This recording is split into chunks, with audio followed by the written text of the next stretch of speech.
नमस्कार, मैं हूं श्वेता सिंह और आप देख रहे हैं आज तक। बॉलीवुड के पहले सुपरस्टार राजेश खन्ना की मौत को एक हफ्ते से ज्यादा का वक्त बीत चुका है।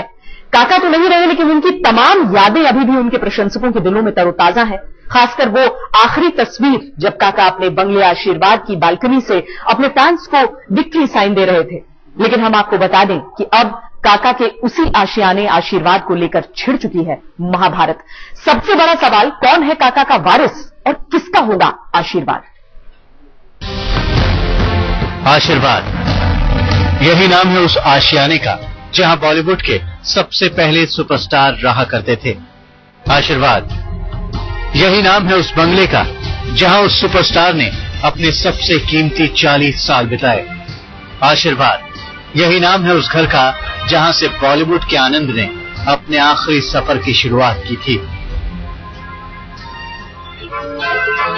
आशीर्वाद और सुपरस्टार राजेश खन्ना का बेहद गहरा रिश्ता रहा है। किसी की धुन में धड़कते दिल के तराने लिए चला जाता हूँ, किसी की धुन में धड़कते दिल के तराने। आशीर्वाद ने राजेश खन्ना को हिंदी फिल्मों का सरताज बनते देखा है, लेकिन अब जब राजेश खन्ना हमेशा के लिए इस दुनिया से और इस आशीर्वाद से बहुत दूर जा चुके हैं, उनके इस अनमोल आशियाने को लेकर महाभारत मच गई है। राजेश खन्ना की मौत को 10 दिन बीत चुके हैं, लेकिन अभी तक ये फैसला नहीं हो सका है कि किसे मिलेगा काका का आशीर्वाद। क्या पत्नी डिंपल को मिलेगा पति का आशीर्वाद? क्या बेटी रिंकी या ट्विंकल को हासिल होगा पिता का आशीर्वाद? क्या अनीता आडवाणी के पास जाएगा दोस्त का आशीर्वाद? क्या अक्षय कुमार के पास होगा ससुर का आशीर्वाद? ये तमाम सवाल ऐसे हैं जिनका अभी तक कोई मुकम्मल जवाब नहीं मिला है। काका के बंगले आशीर्वाद की कीमत 200 करोड़ के आसपास आंकी जा रही है। बंगले का मामला इसलिए भी गर्मा गया है क्योंकि इसमें परिवार के अलावा एक तीसरी शख्सियत अनीता आडवाणी भी जुड़ गई हैं। हालांकि उन्होंने बंगले पर अपना दावा नहीं ठोका है, लेकिन उन्होंने आशीर्वाद को लेकर अपनी इच्छा जरूर जाहिर की है कि उसे राजेश खन्ना का म्यूजियम बना देना चाहिए। इस मुद्दे पर जब राजेश खन्ना के दामाद अक्षय कुमार से बात करने की कोशिश की गई तो उन्होंने साफ इनकार कर दिया। Will we get to see a museum in Ashirwad? Is the family looking at that? I just told you this is not the thing to talk about. I would request you with my folded hands, sir, if you not talk about all this. Rajesh Khanna ने 1971 में इसी बंगले को अभिनेता राजेंद्र कुमार से खरीदा था। इसी आशीर्वाद में बेटी ट्विंकल और रिंकी खन्ना का भी जन्म हुआ है। काका की जिंदगी के आखिरी सालों में हर रोज उनके लिए खाना बनाने वाली मेड रजिया ने भी बंगले के मसले पर खुलासा कर इस मामले को एक नया ट्विस्ट दे दिया है। रजिया के मुताबिक काका चाहते थे कि उनका बंगला और उनकी गाड़ी दोनों उनकी बेटियों को मिले। ऐसा मुझसे सब बातें की, कौन सी दिशा आती, क्या ये वो सब की। उसके बाद मुझसे बोलने लगे कि मेरा जो बंगला है वो दोनों बेटियों को जाऊंगा और जो मेरी गाड़ी है वो भी। अच्छा, ऐसा मुझसे एक बार इंटरव्यू लिए तो बोले थे। जाहिर सी बात है कि काका की मौत के बाद उनके उस बंगले की विरासत पर महाभारत छिड़ गई है, जिसमें राजेश खन्ना ने अपने सबसे अच्छे दिन देखे। शोहरत और गुमनामी के बीच इसी बंगले में उन्होंने अंतिम सांस भी ली, लेकिन इसी बंगले पर अपना हक जताने के लिए उनके करीबियों में जंग छिड़ गई है। धीरज जुनेजा, मुंबई, आज तक। आशीर्वाद से काका का खासा लगाव था, इसीलिए गर्दिश के दिनों में भी वो इसे बेचने के लिए तैयार नहीं हुए। लेकिन अब इस पर हक जताने वाले चौतरफा हमला कर रहे हैं। पिछले 8 साल से राजेश खन्ना के साथ लिव इन रिलेशन में रहने वाली उनकी महिला मित्र अनीता आडवाणी ने भी बंगले पर हक जताया है। कानूनी पचड़े में फंसता जा रहा है आशीर्वाद। आशीर्वाद को लेकर आपस में ही घमासान। सुपरस्टार राजेश खन्ना का बंगला आशीर्वाद। बॉलीवुड के पहले सुपरस्टार की मौत के बाद उसके बंगले पर हक का सवाल फिजाओं में है। इस सवाल को सबसे पहले उछाला था राजेश खन्ना की महिला मित्र अनीता आडवाणी ने। अनीता का दावा है कि वो पिछले 8 साल से राजेश खन्ना के साथ लिव इन रिलेशन में थी। अनीता आडवाणी ने राजेश खन्ना के परिवार को कानूनी नोटिस भेजा था। ये नोटिस खुद को बंगले से बाहर निकाले जाने की शंका के मद्देनजर भेजा गया था। नोटिस में अनीता ने कहा था कि वो पिछले 8 साल से राजेश खन्ना के साथ हैं, लेकिन अब उनके परिवार वाले बंगला छोड़ने के लिए दबाव बना रहे हैं। हालांकि कानूनी नोटिस भेजे जाने से पहले ही अनीता को बंगले से निकाल दिया गया। जब चाइल्डहुड से उनके फ्रेंड्स हैं आप? जी हाँ, जब मैं बच्ची थी तब से। और अभी कितने साल से आप जैसे? मेरे तो हो गए होंगे 30 years, but on end of. काका के परिवार वालों और अनीता आडवाणी के बीच दरार तो शव यात्रा के दौरान भी खुलकर सामने आ गई थी। ये खबर आई कि जब अनीता राजेश खन्ना के शव को लेकर जाने वाली गाड़ी में चढ़ने लगी तो अक्षय कुमार ने उन्हें रोका। अक्षय ने अनीता से कहा कि ये गाड़ी सिर्फ घर वालों के लिए है, लेकिन कानून के जानकारों का मानना है कि राजेश खन्ना से 8 साल की करीबी रिश्ते को अगर अनीता ने साबित कर दिया तो उनकी दावेदारी मजबूत हो सकती है। 8 साल का पीरियड अगर है तो मेरे ख्याल से तो काफी एक लंबा पीरियड होता है। इसको कोई छोटा पीरियड नहीं कह सकते आप। लगभग 1 डिकेड के करीब हो जाता है। एक जीवन का बहुत बड़ा हिस्सा उसके अंदर इन्वॉल्व हो जाता है। तो मुझे लगता है कि अगर कोई ये दिखा सकता है कि 8 साल लगातार एक पति पत्नी जैसे व्यवहार किया रहे, सब लोगों की नजर में भी वैसे रहे, तो मुझे लगता है कि ये राइट एस्टेब्लिश किया जा सकता है। राजेश खन्ना से अनीता आडवाणी का परिचय तब से है जब वो महज 13 साल की थी और काका अपने स्टारडम के परचम पर थे। अनीता फिलीपींस के पूर्व राष्ट्रपति एम्यूएल मार्कोस की रिश्तेदार हैं। अब भले ही अनीता काका से नजदीकियों का दावा कर रही हैं, लेकिन पिछले साल ही एक अखबार को दिए इंटरव्यू में राजेश खन्ना ने कहा था कि मैं अनीता को सालों से जानता हूं, लेकिन बात अभी तक क्यार तक नहीं पहुंची है। इस बीच जब बंगले का मामला गरमाया तो अनीता आडवाणी ने आज तक के सामने अपनी सफाई भी दी। मेरे ऊपर गलत इल्जाम लगाए जा रहे हैं। मेरी नजर राजेश खन्ना के बंगले पर नहीं है। मैं चाहती हूं कि उसे म्यूजियम में बदल दिया जाए, जैसी उनकी इच्छा थी। आज भी राजेश खन्ना के फैंस के लिए ये बंगला एक मंदिर है जिसे म्यूजियम बनाने की बात चल रही है, लेकिन आशंका ये भी है कि कहीं ये आशियाना कानूनी पेचीदगियों में न फंसा रह जाए। दिल्ली में रवीश पाल सिंह के साथ सिद्धार्थ हुसैन, न्योन ज्योति पाराशर और धीरज जुनेजा, मुंबई आज तक।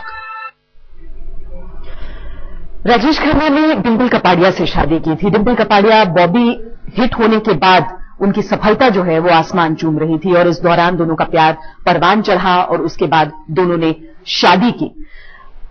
भले ही पूरी जिंदगी काफी वक्त तक दोनों अलग रहे हों, लेकिन आखिरी वक्त में जब काका अस्पताल में थे, जब काका बीमार थे, तब डिम्पल कपाड़िया उनके बगल में बैठी हुई नजर आई। चला जाता हूँ किसी की धुन में, धड़कते दिल के तराने लिए। सबसे बड़े सुपरस्टार का खुलासा देखिए। जिंदगी एक सफर है सुहाना, यहाँ कल क्या हो किसने जाना। यह खुलासा है काका की असली मोहब्बत का। इतना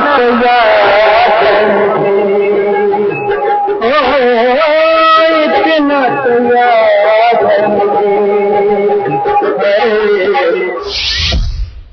आज एक और सच्चाई सामने आई है। चिंगारी कोई भड़के तो सावन उसे बुझाए।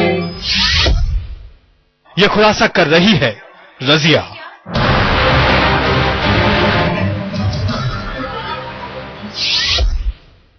आखिर कौन है ये रजिया?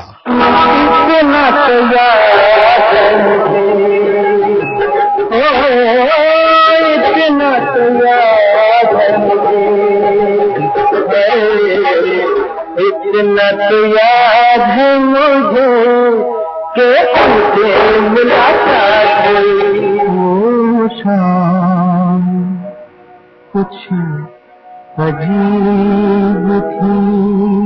हिंदुस्तान के पहले सुपरस्टार की जिंदगी का फलसफा कुछ ऐसा है।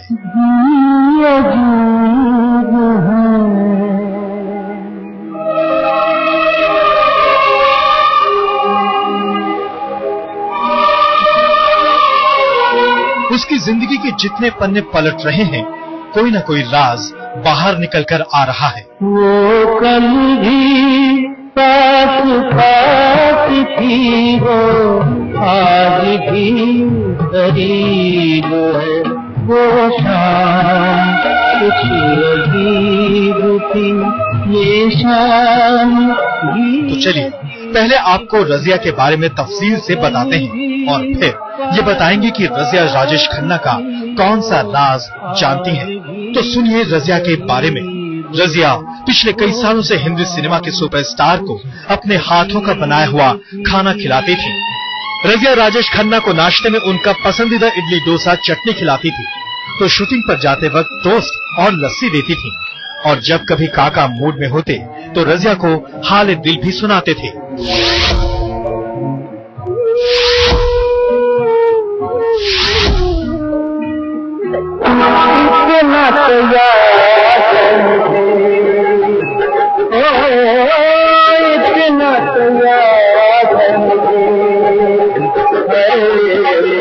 इतना तो याद है मुझे कि उनसे मुलाकात हुई।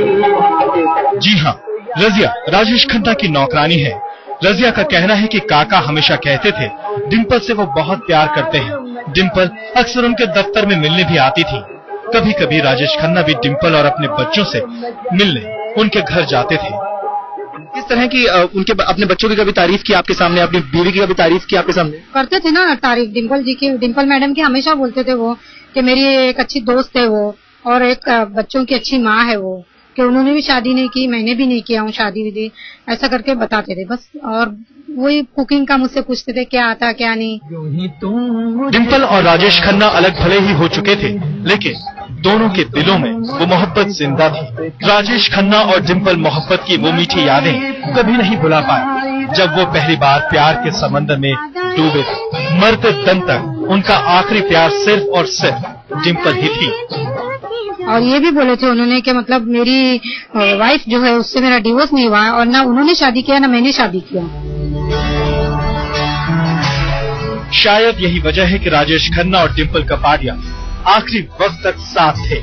जिस वक्त काका को अंतिम संस्कार के लिए ले जाया जा रहा था, उस वक्त भी डिम्पल उस गाड़ी पर सवार थी जब काका हमेशा हमेशा के लिए आंखें बंद करके दुनिया को अलविदा कह चुके थे। आज तक ब्यूरो। राजेश खन्ना की यादों की चर्चा वाकई उनकी पत्नी डिम्पल के बगैर अधूरी ही रहेगी। अभी भले ही उनका वारिस कहलाने के लिए, उनके बंगले आशीर्वाद पर हक जताने के लिए तमाम नए नए नाम सामने आ रहे हैं, पर करीब 28 साल से डिम्पल और राजेश खन्ना के अलग अलग रहने के बावजूद जब काका की तबीयत बिगड़ी थी तो साय की तरह साथ आ गई डिम्पल।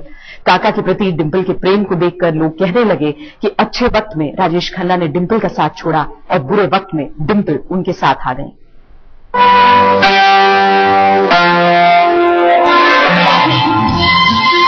वक्त थम गया, आंखें पथरा गई, गुजरे लम्हे पल पल की कसरत का हिसाब बांधने लगे। दर्द ने कई बहाने से डिम्पल को आंसू के सैलाब में डुबोया।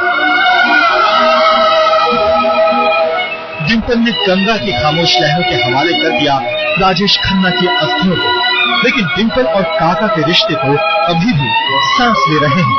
कहने वाले कहते रहे कि राजेश और डिम्पल में कभी बनी नहीं। 25 साल पहले ही डिम्पल राजेश खन्ना से अलग हो चुकी थी, लेकिन काका के आखिरी दिनों में डिम्पल ने जिस तरह काका का साथ दिया, उसके बाद समझना मुश्किल नहीं कि इनके बीच कुछ ऐसा था जो कभी टूटा नहीं, बिखरा नहीं, छूटा नहीं। और अब इसकी तस्दीक राजेश खन्ना की नौकरानी रजिया ने भी की है। लेकिन काका के आखिरी दिनों में डिम्पल ने उनके खिदमत में रात दिन एक कर दिए।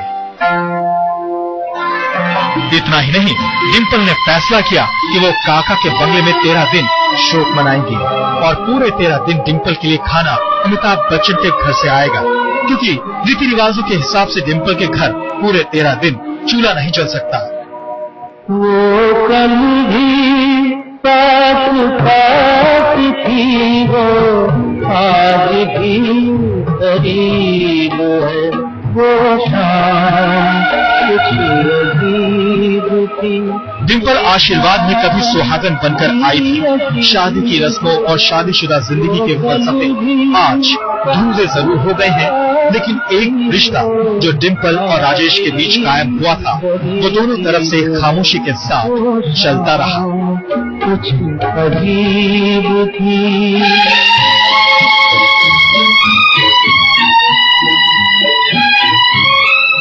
आज तक ब्यूरो।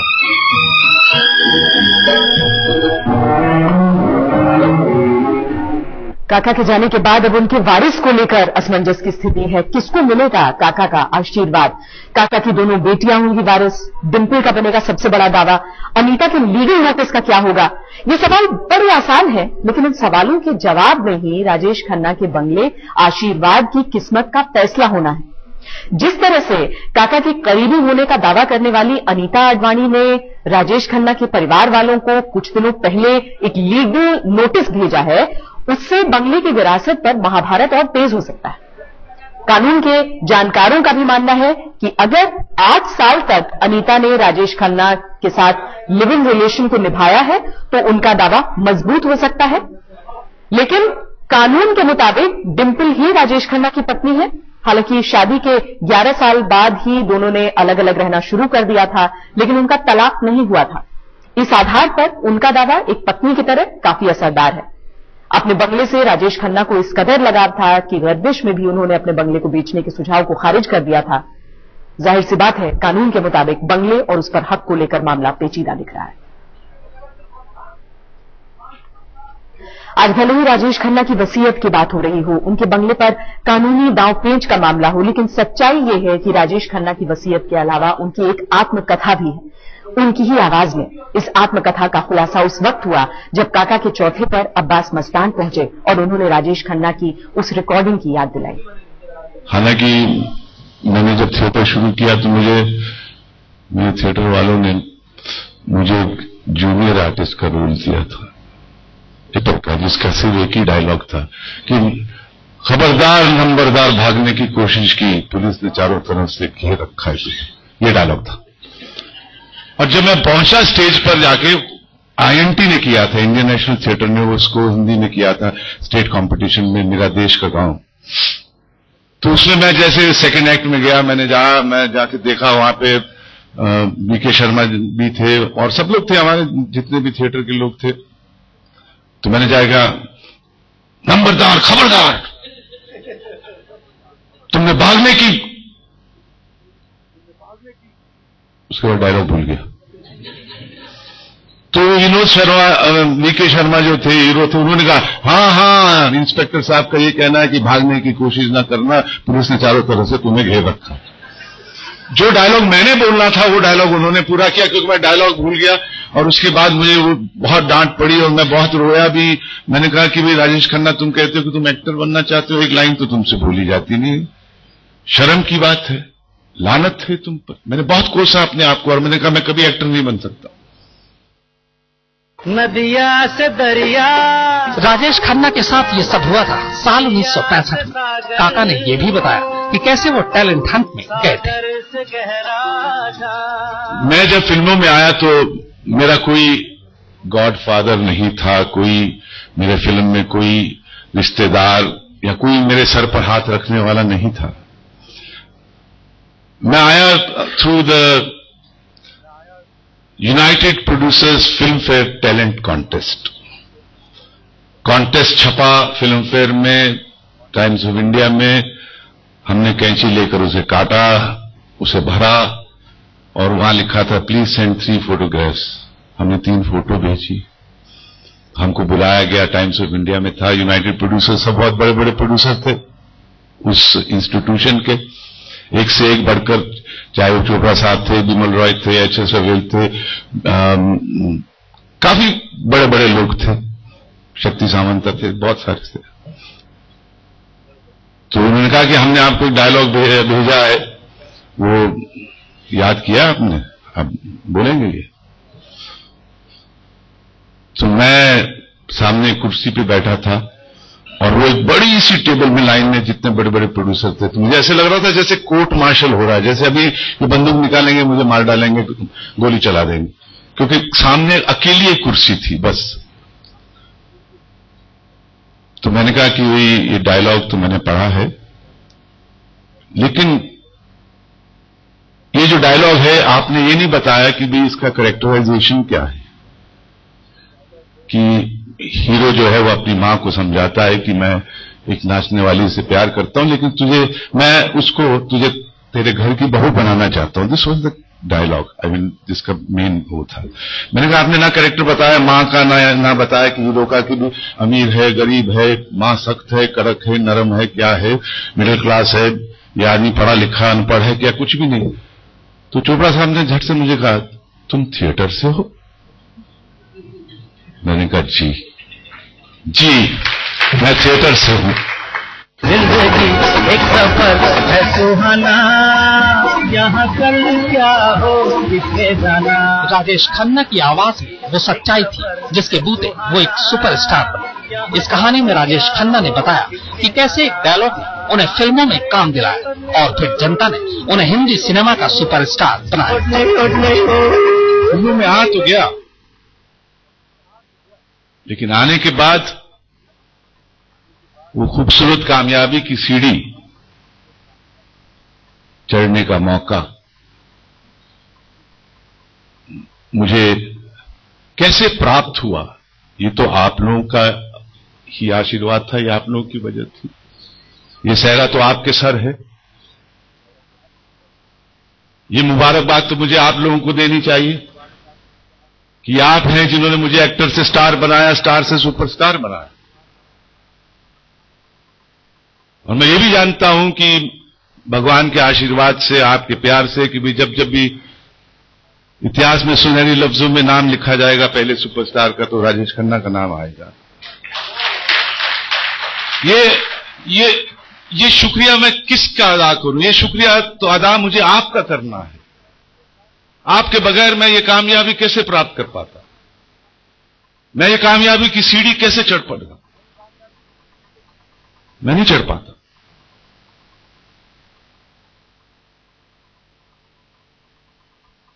आप मेरी फिल्में देखते रहे, मुझे प्यार भेजते रहे, वो प्यार मुझे मिलता रहा, तभी तो जाकर मैं एक्टर से स्टार बना और स्टार से सुपरस्टार बना। आपके बगैर कैसे हो सकता? लेकिन कभी भी मौका नहीं मिला कि आपका शुक्रिया अदा कर पाऊं। चलिए, आज इस वक्त इस मन से मुझे ये मौका मिल रहा है कि वाकई मैं